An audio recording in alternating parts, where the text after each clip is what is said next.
بسم الله الرحمن الرحيم.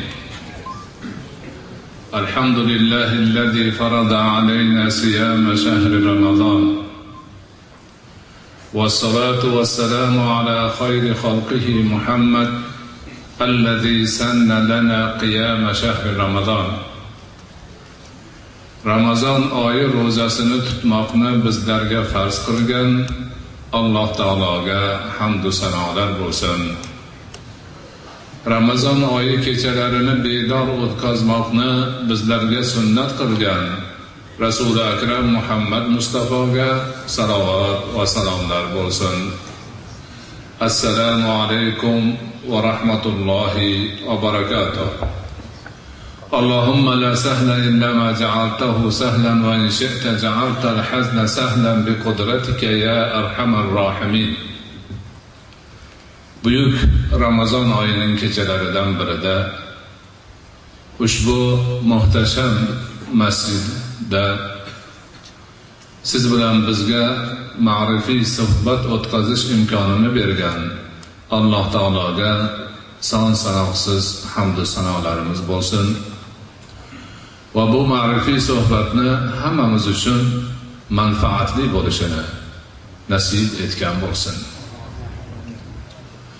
Hammamiz yaxshi bilamiz, siz bilan biz ojiz bandalarga Alloh taoloni bergan ne'matlarini son sanog'i yo'q. Juda ko'p ne'matlarni Alloh taolo siz bilan bizga bergan. Biz ojiz bandalar o'sha ne'matlarni qadriga yetishimiz matlub. Lekin ming afsuslar bo'lsinki, o'sha ne'matlarni qadriga yeta olmaymiz. Ko'proq ne'matlarni qadrini, ne'matni qo'ldan chiqarganimizdan keyin, fursati o'tgandan keyin tushunib yetamiz. Undan keyin afsus, nadomatlar bo'ladi. Attang bilmabman ekan, ne'matni behuda o'tkazib yuboribman, qadrini bilmabman degan afsus, nadomatlar bo'ladi. Bu hamma tarafdan bor. Hattoki xalqning ichida maqollarga aylanib ketgan holatlar bor. Misol uchun, oldingdan o'tgan suvning qadri yo'q deydi xalqda. Suv oqib turibdi, kechasi kunduzi yil davomida o'tasan, ketasan, qadrini bilmaysan. Cho'lga chiqib chanqab qolsang, keyin suvning nimaligi esingga tushadi. Haligi oldingdan o'tib turgan suvni har tomchisi gavhar bo'lib ko'rinadi, lekin afsuski yo'q. Shoirlar she'r qilib aytadi: "To yetim bo'lmaguncha bilmas otani qadrini." Ota bor, ona bor, buyuk ne'mat. Lekin bola o'sha ne'matlarni qadrini bilmaydi. Ularni aytganini qilmaydi. Behurmat qiladi, beparvo bo'ladi. Ular vafot etib ketgandan keyin qadr bilinadi, afsus bo'ladi, nadomat bo'ladi va boshqa holatlar bo'ladi. Aza bizi dinimiz, ruhiy tarbiya, hamma mashoyixlarimiz, hammamiz katta bo'laylik, kichik bo'laylik, kim bo'lishimizdan qat'iy nazar siz bilan bizga Alloh taolo bergan ne'matni qadrini bilishimizni tavsiya qilishadi, o'qitishadi, o'rgatishadi, aytishadi, nasihat qilishadi. Xo'p, ne'matni qadrini bilish qanaqa bo'ladi deyilsa, ba'zi bir kishilar aytadiki, ne'mat ko'p. Misol uchun, ne'mat mulkdan iborat deylik. Birovning yaxshi hovli joyi bor. Uni qadriga yetaman desa, o'sha hovli joyga yaxshi qaraydi. Behudadan behuda har narsalarni urib, devorlarini chizib, suvoqlarini tushirib, eshiklarini tepib ochib, sindirib yoki shunga o'xshagan qo'pol muomala, qadrini bilmasdan har xil narsalarni ishlatib, 1 yil, yarim yilda qarab bo'lmaydigan darajaga keltirib qo'ysa, demak u odam o'sha uy ne'mati, hovli ne'matini, uni qadrini bilmabdi. Qadrini bilganda ana shunday bo'lishiga yo'l qo'ymasdi. Bugungi kunda odamlarning ko'piga ne'mat bo'lib ko'rinayotgan narsalar avtoulovlar. Hamma iloji boricha chiroylirog'ini, odamlar ko'rsa og'zi ochilib qoladiganini olishga harakat qiladi. Uni endi har kuni artib, yaltiratib, hamma tarafini ustalarga ko'rsatib, moyini vaqtida almashtirib, gard yuqtirmasdan silab sepab olib yursa, nima? Ne'matni qadriga yetyapti u deyiladi. Qaramasdan chang bostirib, loy bostirib, hamma yog'i zang bo'lib, moyini yaxshi almashtirmasdan buzilib qolib, borib to'xtab qolsa, tuppasiz narsa edi, shu ne'matni qadriga yetmadi, bu mana endi piyoda yuribdi deyiladi. O'sha Alloh bergan ne'mat sog'lik, salomatlik, sihatlik bo'lsa, shu sog'liqni saqlash bo'yicha kelgan tavsiyalarga amal qilib, vaqtida dam olib, vaqtida jismoniy tarbiya bilan shug'ullanib, sog'liqqa zarar yetkazadigan narsalarni qilmasdan, yemasdan, ichmasdan, hammasini hisob-kitobini qilib, vaqti bilan sog'liq mutaxassislariga ko'rinib, ana sog'lig'ini nima yaxshi ushlab yursa, mana u odam sog'lig'ini qadriga yetyapti deyiladi. Uni qilmasdan rasvoyratda balo bo'lib, ichib, chekib, sog'liqqa zarar yetkazadigan narsalarni qilib, keyin yo'talib, aksirib borib kasalxonaga yotib qolsa, bu sog'lig'ini qadriga yetmadi deyiladi. Sog'liq oilada, ne'mat oilada bo'lishi mumkin. Yaxshi chiroyli oila bo'lib, er-xotin bir-biriga muhabbatli bo'lib, bolalarini go'zal tarbiya qilib, ota-onasini hurmat qilib, oilani chiroyli ravishda ushlab yursa, bu oilaning qadriga yetyapti deydi. Har bir a'zo qadrlanyapti. Oilani ko'rgan odam havas qilyapti, chiroyli yurishibdi. O'zaro muomalalari ehtirom asosida. Er-xotin bir-birini hurmat qiladi. Bolalar ota-onasini hurmat qiladi, ota-ona bolaga mehr ko'rsatadi va hokazolar. Ana bunda ham nima deydi? Oilani qadriga yetdi yoki halidaqa bo'lib buzilib, ayrilib bir-biridan yuz ko'rmas bo'lib ketsa, tuppa-tuzuk oila edi, shu qadriga yetmadi-da, mana ne'matdan mahrum bo'ldi deyiladi. Mana shu gaplarni ne'matning qadriga yetish deyish bizni dinimiz o'lchovida mumkin emas. Bunaqa ishlar ne'matni qadriga yetish emas, ne'matni mahkam ushlash uchun harakat qilish. Lekin ne'matni qadriga yetish tamoman boshqacha bo'ladi. Kattadir, kichikdir, nima ne'mat ham insonga yetsa, banda buni menga Alloh berdi.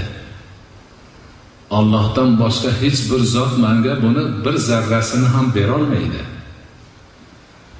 Mana shu ne'matni menga yetkazgan Allohga shukr bo'lsin deb, demak tan olishi ana o'sha ne'matni qadriga yetishni boshlanishi bo'ladi. O'sha mashinami, hovlimi, sog'liqmi, tijoratmi, boylikmi, ota-onami, oilami, tinchlik, omonlikmi, nima bo'lsa bo'lsin, kattasi va kichigi faqat va faqat Alloh tomonidan beriladi. Mabodo biror inson vositachi bo'lsa, u vositachi beruvchi emas. Ana eng ne'matni tanish, qadrini bilishni asosi shu yerda. Bu menga Allohdan keldi degan chin qalbdan ishonch bilan insonning qalbi to'lishi kerak. Ana shunda ne'matning qadri ulug' bo'ladi. Bir odamni bergani nima-yu, odamlarning Robbisini bergani nima orasida farq katta. Katta bo'lganda Alloh bilan bandaning orasida qancha farq bo'lsa shuncha bor. Ana biz mana shuni o'rganishimiz kerak. O'zimizga zarracha ne'mat yetsa ham bu menga Robbimdan yetdi. Allohdan boshqa hech kim menga bu ne'matni bera olmaydi. O'zimizni olaylik, ko'z ne'mati. burun ne'mati, quloq ne'mati, har bir narsa kim bera oladi bizga? Agar bitta kiprigimiz tushsa, butun dunyo birga bo'lsa, bizga o'sha kiprigni bera olmaydi, o'zidek qilib. Mumkin emas. Faqatgina Alloh beradi. Ana mana shu boshlanish shu. Alloh menga shuni berdi. Alloh o'zi berib qo'yib tarqamaydi, o'sha ham turadi. O'sha ham turadi. Sog'lig'ini menga Alloh berdi. Agar bir kun sog'lig'im bir lahza Allohning inoyatidan chetda qolsa, men kasal bo'laman. Sog'lig'imni ushlab turish ham Allohning ne'mati. Va boshqa narsalarning hammasini shunga taqqoslanaveradi. Ana endi o'sha har bir ne'mat faqat va faqat Allohning o'zidan yetishini e'tirof qilib, tushunib, iymon keltirib, mustahkamlab butun vujudiga singdirib olgandan keyin ne'matga shukr qilishga o'tiladi. Ne'matning shukri ikki qismdan iborat bo'ladi. Ma'naviy shukr. Alloh o'zi shukrga buyurgan. Ana shukrli va livalidey Qur'onda bor. Menga shukr qil deydi. Ana ma'naviy shukr ne'mat bergan zotga maqtov, til bilan aytib, dil bilan tasdiqlash. Allohga hamd bo'lsin, shukr bo'lsin, maqtov bo'lsin, menga sog'lik ne'matini berdi. Til bilan aytiladi, dil bilan tasdiqlanadi. Agar shuni aytmasa inson ne'matga noshukr bo'ladi. Dilida e'tiqod qilyapti, tilida aytib tasdiqlayapti. U avvalgi aytgan ne'mat faqat Allohdan degan aqidani takrori bo'lyapti. Haqiqiy shukrona esa ne'mat beruvchi zotni rozi qiladigan tarzda tasarruf qilish bilan bo'ladi. Odatdagidek qalaysan, sog'lig'ing yaxshi bo'lsa, Allohga shukr, yaxshi, Xudo sog'lig'ini berib turibdi deb qo'yib ketaversa, u bo'lmaydi. O'sha sog'liqni Allohni rozi qiladigan tarzda tasarruf qilsin. Alloh sog' qilib qo'yibdimi, shukr qilib Allohga ibodat qilsin. Alloh halol degan yo'ldan yursin. Alloh menga nima sog'liq berdi deb sog'lig'ini haromga ishlatadigan bo'lsa, u shukrona bo'lmaydi. Allohga shukr, menga sog'liq berdi deb sog'lig'ini noshar'iy ishlarga sarflaydigan bo'lsa, bu shukrona bo'lmaydi. Hamma narsada shu, mashina ham shu. Mashinani yuvib, tarab, moyini moylab, o'zini yaltiratib, harom ishga minib borsa, u shukr emas. Shuni halolga, oilasiga, ishiga, ibodatga, masjidga, odamlarga yaxshilik qilishga ishlasin. Harom xarish, gunoh ishlarga, o'ziga ham, xalqiga ham, eliga ham, yurtiga ham befoyda ishlarga ishlatish, o'sha mashina degan ne'matni noshukrligi bo'ladi. Kufrona ne'mat deyiladi buni. Mana shu narsa hamma ne'matlarga tegishli. Hamma ne'matlarga tegishli. Qaysi bir banda haligi aytilgandek o'ziga Alloh taolo tomonidan berilgan ne'matni haqiqatini tushunib yetsa, butun vujudi bilan, joni dili bilan bu ne'matni menga Allohning o'zi berdi, Allohdan boshqa hech kim bera olmas edi, bu ne'matni bergan zot menda shu ne'matni tutib ham turibdi, foydasini ham chiqaradi o'zi deb turib Allohga shukrlar aytib va ne'matni Alloh rozi bo'ladigan tarzda tasarruf qilib yurishi juda ham qulay bo'ladi, yaxshi bo'ladi va shukr shu bo'ladi. Ana endi shukrni qilgandan keyin Alloh taolo ne'matni bardavom qiladi. O'zi Qur'onda va'da berib qo'ygan. La in shakartum la azidannakum. Agar shukr qiladigan bo'lsangiz, qasamki, albatta men sizlarga ziyoda qilib beraman. Ana har bir ne'mat, haligi aytganimizdek, ko'z ne'matimi, quloq ne'matimi, sog'liq ne'matimi, oila ne'matimi, tinchlik, omonlik, osoyishtalik ne'matimi, ota-ona ne'matimi, mashina ne'matimi, hovli joy ne'matimi shukr qilsa ziyoda bo'ladi. Shukr qilmasa nima bo'ladi? Kufrona ne'mat bo'ladi. Kufrona ne'mat bo'lsa nima bo'ladi? Ne'matdan judo bo'ladi. Bu dunyosi oxirati rasvoyi raddi balo bo'ladi. Qur'oni Karimda, shariatda kufrona ne'matga shukr qilmaslik qattiq qoralangan. U ne'matga sazovor bo'lgan taraf yakka shaxsmi yoki butun boshli bir ummatmi? Shukrni o'rniga kufr keltirsa, oqibati yomon bo'lishi qattiq ta'kidlangan.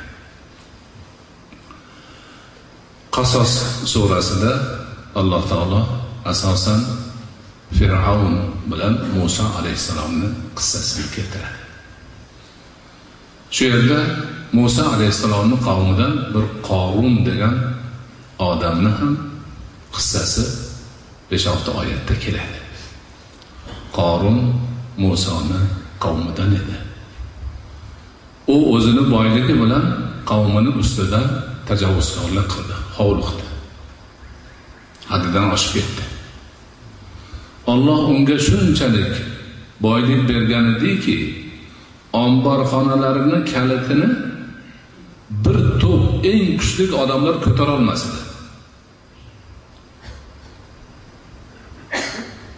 La tanu'u bihi al-usbatu ulil quwwa. Quvvatli bir usba, bir jamoa, o'sha vaqtning eng kuchli odamlaridan bir jamoasi Qorunning mol va mulkini, omborxonalarini kalitini ko'tara olmasdi. Ana uni ko'rib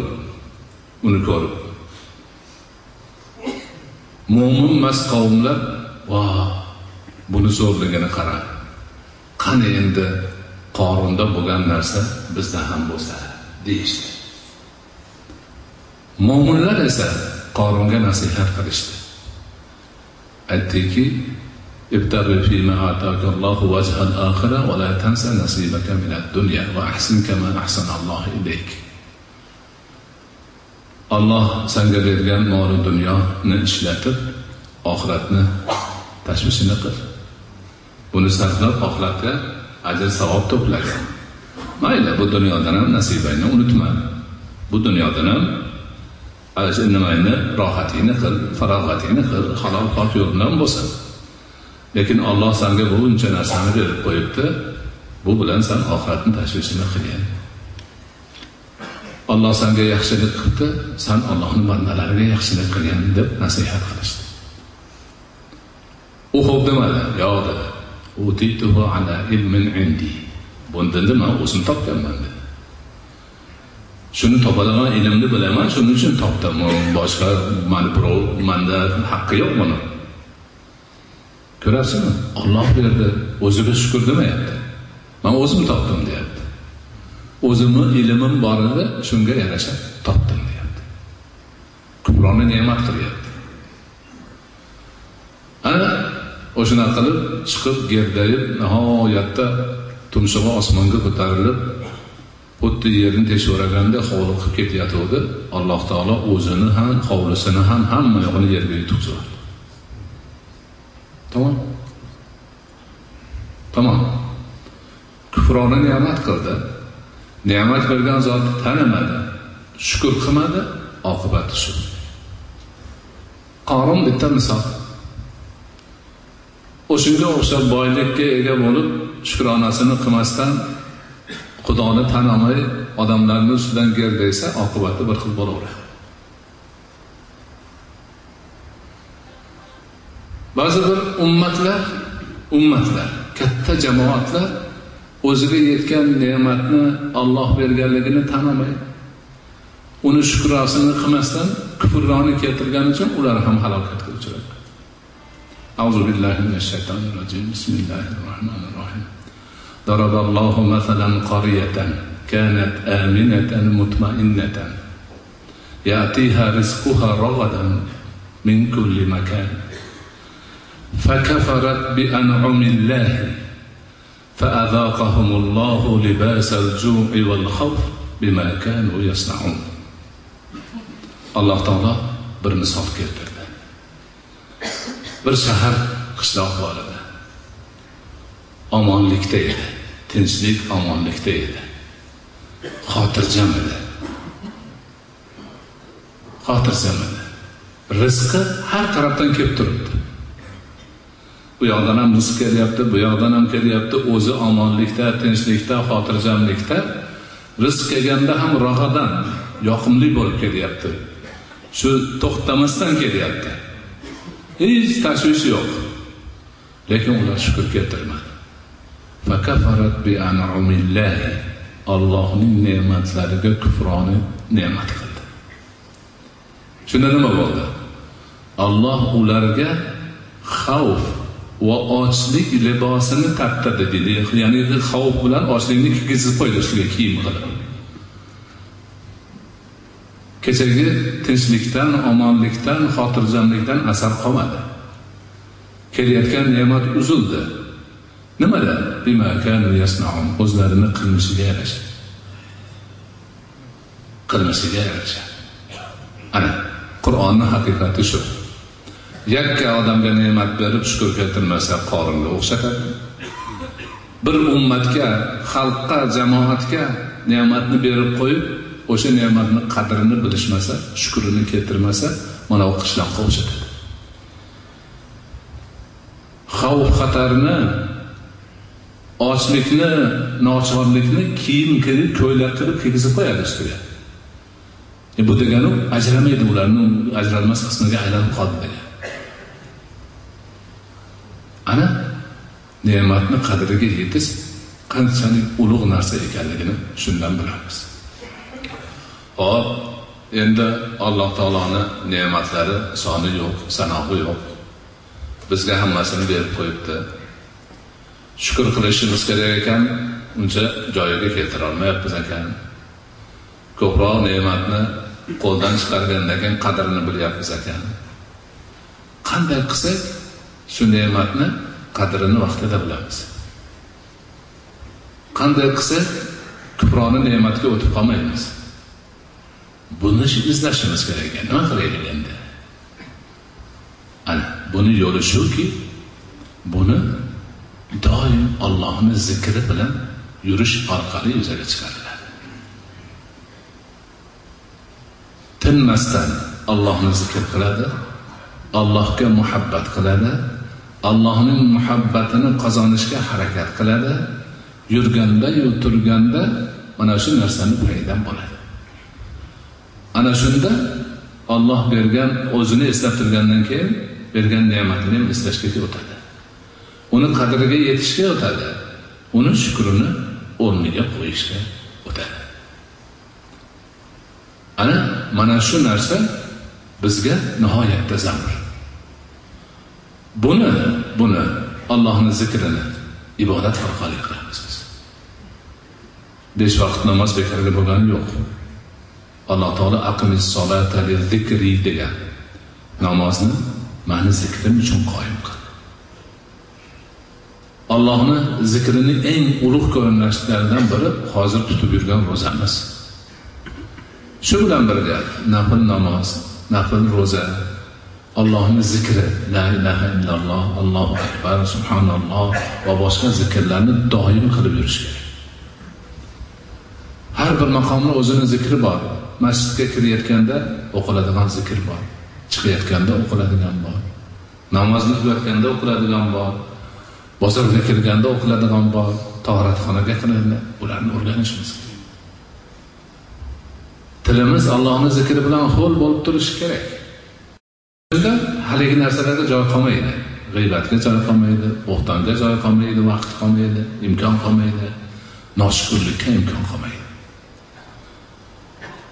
Ana o'shanda haqiqiy banda bo'lib, Robbini tan olib, u zotning ne'matlari qanchalik ulug'vor ekanligini tushunib yetib, ularni qadriga yetiladi, ularni shukri o'rniga qo'yiladi va bu dunyo hamda oxiratning baxtiga, saodatiga erishiladi. Alloh subhanahu va taolo barchalarimizga o'zini ne'matlarini qadrini vaqtida bilishimiz, shukronasini o'rniga qo'yishimiz, doim bu dunyoyu oxiratni baxtiga sazovor bo'ladigan bandalardan bo'lishimizni nasib etsin. Va sallallohu ta'ala ala xayri xalqihi Muhammad va ala alihi va ashabihi ajma'in bi rahmatika ya arhamar rahimin.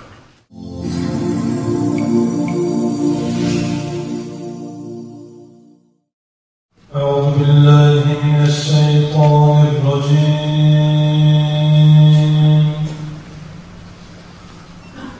بسم الله الرحمن الرحيم.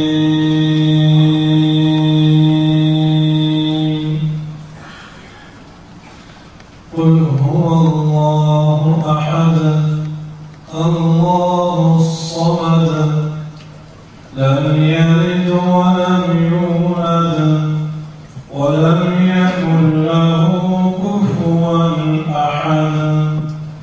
سبحان ربك رب العزة عما يصفون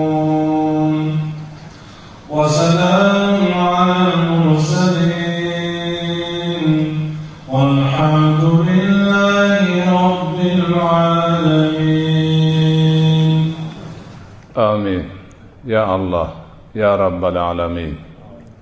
Biz ojiz bandalaring ulug' Ramazon oyining oxiriga kelib, o'zingni uylaringdan bir uy bo'lmish ushbu muborak masjidda taroveh namozini tugatganimizdan so'ng duolar qabul bo'lish maqomida va vaqtida o'zingni duolarimizni qabul qilishingdan umidvor bo'lgan holimizda o'zing amr qilganingdek duo qilmoqdamiz. Sani o'zing bu duolarimizni o'zing va'da qilganingdek qabul aylagin. Alloh ushbu o'qilgan tilovati Qur'on savobidan o'tgan barcha mo'min va mo'minotlarni bahramand aylagin. Xususan bizni vatanimizdan o'tgan mo'min va mo'minotlarni bahramand aylagin. Bu dahadan o'tganlarni, bu masjidni qurib o'tganlar, unda ibodat qilib o'tganlar, unda hozir ibodat qilayotganlardan va bugungi lahzalarda o'zingga qo'l uzatib duo qilib turgan bandalaringdan o'tganlarini hammalarini bahramand aylagin. Ularni g'ariqi rahmat, shoistai jannat qilgin. Qabrlarini munavvar aylab, oxiratlarini obod qilgin. O'zlarining iymonlari, ibodatlari, amali solihlarini hamroh qilib, ularni yo'qlab qilayotgan bizning duolarimizni dargohingda qabul aylab, oxiratdagi maqomlarini yuksalishiga sababchi qilgin. Alloh, o'zingdan yolborib so'raymiz, buyuk Ramazon oyining kunduz kunlari umid bilan tutgan ro'zalarimizni qabul aylagin. Bu ro'zalarimizni, gunohlarimizni kechirilishiga sababchi qilgin. Oxiratda esa bizga shafoatchi bo'lib qo'limizdan tutib Rayyon eshigidan jannatga yetaklab kirishini nasib etgan. Alloh buyuk Ramazon oyini kechalarida bedor bo'lib o'qigan taroveh namozlarimizni ham dargohingda qabul aylagin. Ajrini, savobini ko'paytirib berilgan. Xususan o'qilgan Qur'on, qilingan xatmi Qur'onlarni bu dunyoda bizga hidoyatchi va oxiratda shafoatchi bo'lishini nasib etgan. Alloh muborak Ramazon oyi sharofatidan elimiz, yurtimiz, xalqimiz boshidan o'zingni barakotingni nozil qilgin, rahmatlaringni, mag'firatlaringni nozil qilgin. Parvardigoro, barcha ishlarimizni o'ngidan keltirgin, oson qilgin, ravon qilgin, doimo xayr barakada bardavom bo'lishimizni nasib etgin. Alloh, ichimizda bemorlarimiz bor, ularga shifoyi komil bergin. Mushkuli borlarni mushkulini oson qilgin. Musofiri borlarni musofirini hozir aylagin. Hojatmandlarimizni hojatini ravo qilgin. Farzand taraflarga qo'sha-qo'sha farzandlarni bergin. Qarzdorlarni qarzini uzishda o'zing yordamchi bo'lgin. Ilm talabdagilarga ilmi ladun, ilmi robboniy bergin. O'qishlarini xayrli bo'lib hammaga manfaatli bo'lishini nasib etgin. Alloh, o'zingdan yolborib so'raymiz. Bu masjidni tutib turgan azizlarimiz, muhtaram imom domlamiz, u kishini noiblari, mutavalilari, masjidni hay'at a'zolari, qavmlari, ibodatchilari hammalarini dinining yo'lida qilayotgan xizmatlarini, ajrini, savobini ko'paytirib bergan. xatmi Qur'onni, taroveh namozlarini uyushtirishda boshchilik qilganlari uchun, ularga yordam berganlar hammalarini dining yo'lida, masjid yo'lida mo'min musulmonlarga qilgan xizmatlari barakotli bo'lishi, ularni ajrini, savobini ko'p bo'lishini nasib etgan. Doimo shunday ishlarga bosh bo'lib, xalqimizni duosini olib yurishlarini nasib etgan. Alloh bu muborak masjidni ta'miriga hissa qo'shayotgan azizlarimizni hammalari, tashkilotchilari, ustalari, har tarafdan himmat ko'rsatayotgan, g'ayrat ko'rsatayotgan azizlar, katta-yu kichik hammalarini, o'zingni uyingni obodligi uchun qilayotgan xatti harakatlari, sarfi xarajatlarini barakotli qilgan, ajrini, savobini ko'paytirib bergan. Bular bu dunyoda senga bir masjid qursalar, bularga har birlariga Alloh taolo oxiratda qasrlarni qurib bergan. Bularga o'xshagan himmatli, g'ayratli mo'min musulmonlarning sonini va sifatini ziyoda qilgan. Alloh kelasi yilgi Ramazonlarga ham sog' salomat, tinch omon kelib, bundan ham afzal ravishda, ko'p bo'lgan holimizda o'zingni ibodatlaringni birgalashib qilishimizda o'zing yordamchi bo'lgan. Alloh o'zingdan yolborib so'raymiz, el yurtni tinch omon qilgin, aziz vatanimizni jannat makon qilgin, xalqimizni o'zingni roziligingni topadigan xalqlardan bo'lishini nasib etgin. Alloh ushbu masjidda hozirda iltijo bilan o'zingga qo'l uzatib duo qilib turgan azizlarimizni sendan so'ramoqchi bo'lgan so'rovlari bor, so'rovlaridan afzalini bergin. Tilamoqchi bo'lgan tilaklari bor, tilaklaridan yaxshisini bergin. Senga qilmoqchi bo'lgan duolari bor, duolaridan a'losini bergin. Hammalarini bola chaqalari, qavmi, qarindosh, yori do'st birodarlar bilan sog' salomat, tinch omon qilgin. Turli balo ofatlardan, xavf xatarlardan o'zing asragin. Umrlariga, rizqlariga, kasblariga baraka bergin. Alloh o'zingdan yolborib so'raymiz, el yurtni tinch omon qilgin, aziz vatanimizni jannat makon qilgin, xalqimizni o'zingni roziligini topadigan xalqlardan bo'lishini nasib etgin. Barchalarimizni iymonda, islomda sobit qadam qilgin, o'zingni hidoyatingdan ayirmagin. Robbana atina fid dunya hasana va fil oxirati hasana va qina azaban nar. Va sallallohu ta'ala ala khayri xalqihi Muhammad va ala alihi va ashabihi ajma'in. برحمتك يا أرحم الراحمين.